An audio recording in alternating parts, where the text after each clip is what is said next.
हाय, आज आपण बनवत आहोत होममेड रसमलाई. हो, ही होममेड पण चव मात्र मार्केटला जी रसमलाई मिळते ना तशीच. तर चला बघूया कशी बनवायची आहे.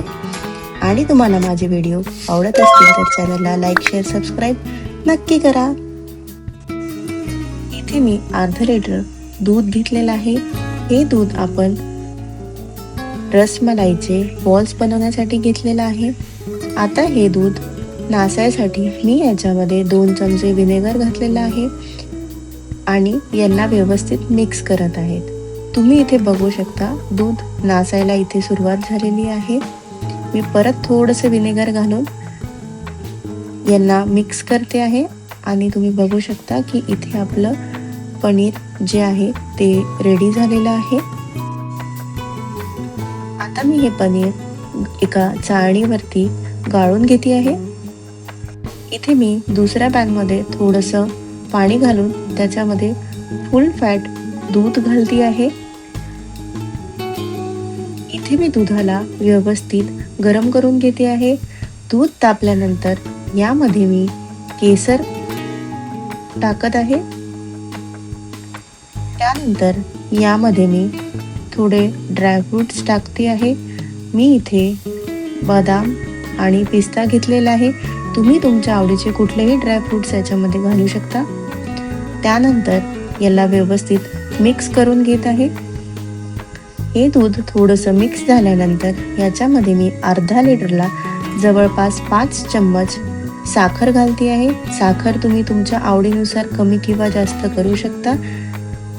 त्यानंतर हे सगळं मिक्स करून यामध्ये आपण थोडासा येलो कलर टाकतो आहे आणि यांना व्यवस्थित उकळून घ्यायचं आहे.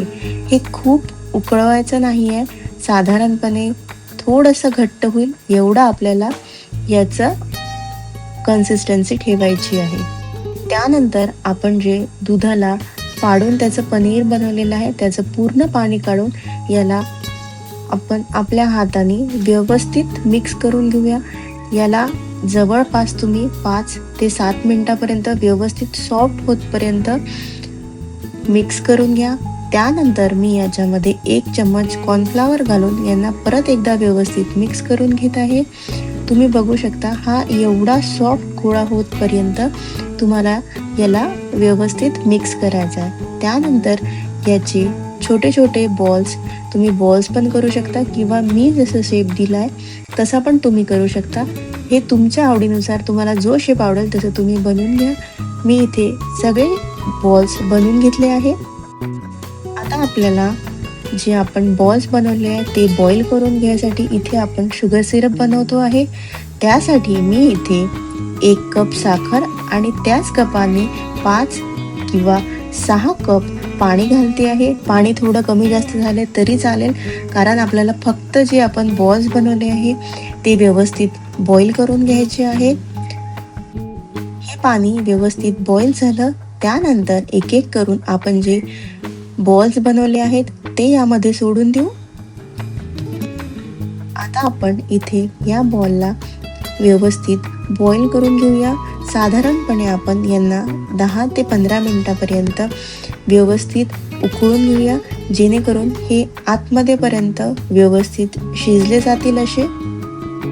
त्यानंतर हे बॉल्स व्यवस्थित शिजल्यानंतर तुम्ही गॅस बंद करून यांना थंड करून घ्या आणि यातलं जे जास्तीचं पाणी आहे ते तुम्ही थोडं थोडं प्रेस करून काढून घ्या. जर तुम्हाला हे बॉल्स थोडे गोड आवडत असतील तर तुम्ही पाणी राहू दिलं तरी पण चालतंय, पण जर गोड कमी आवडत असेल तर तुम्ही यातलं पाणी हाताने थोडं थोडं प्रेस करून काढून घ्या. आता इथे मी या बॉल्समधलं पाणी हाताने प्रेस करून इथे याला एका सर्विंग बाउलमध्ये डेकोरेट करून घेत आहे. त्यासाठी मी आपण जे पनीरचे बॉल्स बनवले आहे एक एक करून ते टाकते. त्यानंतर याच्यामध्ये जे रसमलाईचं दूध बनवलेलं आहे ते टाकून यांना 4 ते 5 तास असं सेट होऊ द्या. आणि तुम्ही बघू शकता ही जितकी दिसायला सुंदर दिसते तितकीच खायला अप्रतिम लागते. आणि तुम्ही ही रसमलाई जर ट्राय केली तर तुम्ही मार्केटमध्ये जी रसमलाई मिळते ती खायला विसरून जाणार, कारण ही इतकी चवदार लागते. ही खाल्ल्यानंतर वाटते वा. तर तुम्ही पण ही रेसिपी एकदा नक्की ट्राय करा. थँक्यू.